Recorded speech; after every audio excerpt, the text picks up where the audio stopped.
Hey, what's up, everyone? I'm Dr. Brent Tieri of Total Spine Health and Injury Center, your Maple Grove chiropractor. Now, I think we can all agree that back pain is no fun. From 18 years old to 95 years old, no one likes the thought of suffering from back pain. But the unfortunate reality for many of us is that back pain becomes a part of our daily routine at some point in our life. In fact, many of us have seemed to simply accept the fact that pain is inevitable as we get older and that there's little that can be done to slow this process down. Now, though pain is certainly more common as we age, there are a number of common myths and really misconceptions that surround the treatment of our symptoms. So if you're interested in discovering really some of the pitfalls you should avoid when dealing with back pain as you get older, this video is for you. So myth number one: surgery will fix my back pain and I should do it as soon as possible. So many think that surgery is the ultimate answer for their chronic back pain symptoms. They've tried things like strong medications or injections without any change in symptoms. Some of us with degenerative changes, we're often told that there's really nothing that we can do to ease our pain.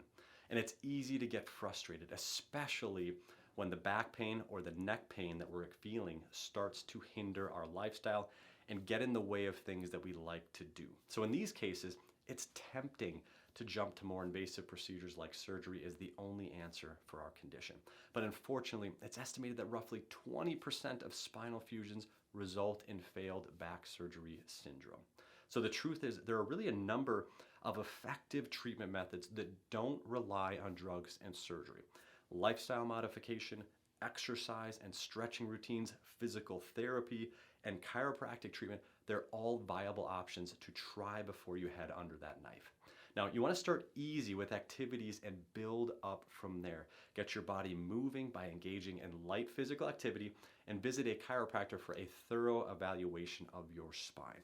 So often as we restore motion to the injured joints and tissues and we remove pressure and irritation from nearby nerves, it can have a significantly positive impact on back pain.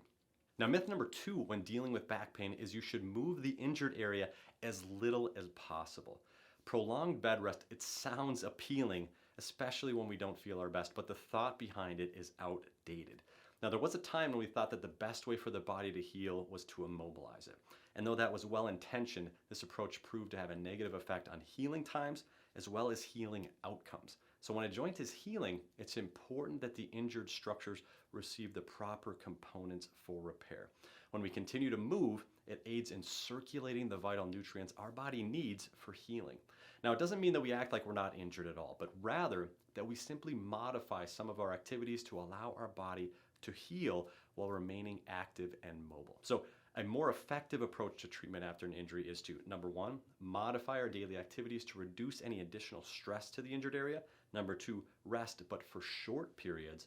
Number three, continue light exercises, including range of motion exercises and low intensity movements. And then number four, consult a chiropractor for proper joint treatment to help tissues remodel properly. Now, myth number three is that back pain is rarely serious and that it can simply be ignored. So while it's true that some back pain is mild, it's also true that many chronic or persistent conditions experienced later in life are the result of unaddressed previous symptoms. And I see patients every day that have significant damage and changes to their spine that really had low-level pain that they ignored throughout the years. So unfortunately, choosing to do nothing when these first signs showed up can lead to changes down the road that are much more difficult to treat, and they're really limited in their healing potential due to irreversible changes.